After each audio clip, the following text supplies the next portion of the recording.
এতিয়া মন্দিৰত যাব ওলাইছোঁ ঘৰৰ পূজাখিনি কৰি আৰু তাৰ আগতে মই মুনুৰ কাৰণে পায়স আৰু চুজি অকণমান বনাইছোঁ আৰু এতিয়া মন্দিৰত যাম।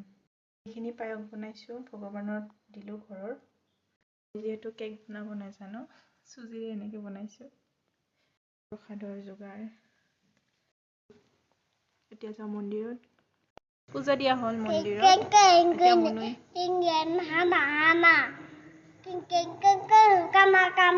কামে কামে নন্দী মহাৰাজৰ লগত মন্দিৰৰ ভিতৰখিনি দেখাই দিছোঁ। আৰু এয়া আছে মন্দিৰৰ ভিতৰৰ ভাগ। ইয়াতে পূজা দিলোঁ আমি আৰু পূজা দিয়া হ'ল যাব ওলালোঁ। মুনুও বৰ আমনি কৰি আছে আৰু এয়া বাহিৰত আহি নন্দী মহাৰাজ আৰু এটা ছাগলী আছে সেইটোক দেখি মানে যাব খোজা নাই।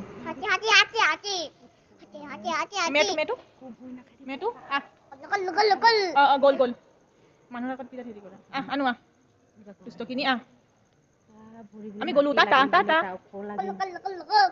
ল'ম গ'ল গ'লা গ'লা মেও যা মে মম কৈ দিয়া হ'ব মম কৈ দিয়া চুমু দি উঠি উঠি নহয় আমি যাওঁ ময়ো মম কৈছে চুমু দি চুমু কি খাব দিছা আঙুলি দেখাব দিছা আঙুলিটো দেখাব দিছা।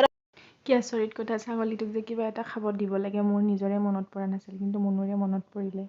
তাই ক'লে খা খা খা তেতিয়াই মোৰ মানে মনত পৰিল যে প্ৰসাদ আছেতো তাৰ পৰা কল দিব পাৰোঁ বুলি। তেতিয়া মই ছাগলীজনীক কল এটা খাব দিলোঁ আৰু এয়া ওলালোঁ মন্দিৰৰ পৰা আৰু এখন পিলপিলিতে ঘৰলৈ আহিলোঁ আৰু আহোঁতে ৰাস্তাৰ পৰা মুনুলৈ এটা কেকো আনিলোঁ। কেকটো আচলতে মই আনিম বুলি ভবা নাছিলোঁ।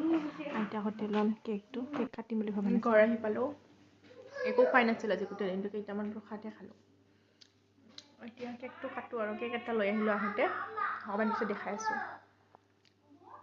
এইটো হৈছে কেকটো একেবাৰে সৰু কেক আনিছোঁ যিহেতু মানুহ কাকো নিমন্ত্ৰণ দিয়া নাই আমি ঘৰৰ কেইটাই সেইকাৰণে সৰু কেক এটা। আৰু এইটোতো দেখিছে আপোনালোকে মই বনোৱাটো যিহেতু মই আচলতে কেক চেক বনাব নাজানো আৰু মই ইমান কেক কটাটো ইমান ভালো নাপাওঁ সেইকাৰণে মই চুজি বনাইছিলোঁ ছোৱালীজনীৰ কাৰণে। কিন্তু ঘৰৰ মানুহখিনি হেঁপাহ কৰে কাৰণে কেক এটা আনিলোঁ কিন্তু ভিডিঅ' বনোৱা নহ'ল। দেউতাকে সেইখিনি সময়তে ভিডিঅ' কল কৰিল যে মোৰ মোবাইল এটাই সেইকাৰণে ভিডিঅ' বনোৱা নহ'ল। আজিলৈ আহোঁ দেই বাই। মোৰ ছোৱালীজনীক সকলোৱে আশীৰ্বাদ কৰিব।